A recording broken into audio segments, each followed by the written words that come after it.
Hazrat Ibn Abbas radiyallahu anhu states that mutual imprecation was mentioned in the presence of Allah's Apostle sallallahu alaihi wasallam.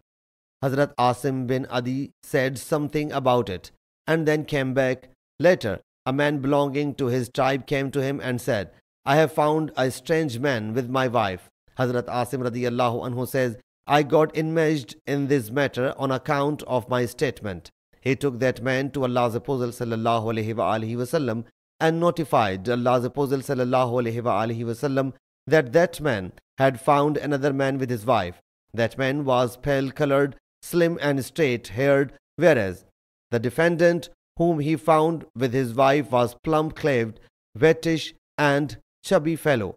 Allah's Apostle sallallahu alaihi wasallam made supplication, O Allah Jalla Jalaluhu, unravel the solution of this problem.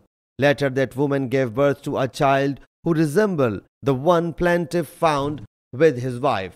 Allah's Apostle sallallahu alaihi wasallam got both of them to invoke mutual imprecation. A man present in the meeting asked Hazrat Ibn Abbas radiyallahu anhu, was that the very woman about whom Allah's Apostle sallallahu alaihi wasallam said, if I had stoned anyone to death without witness, I would have stoned her to death. Hazrat Ibn Abbas radiyallahu anhu replied, no, that woman would publicly commit adultery even after embracing Islam.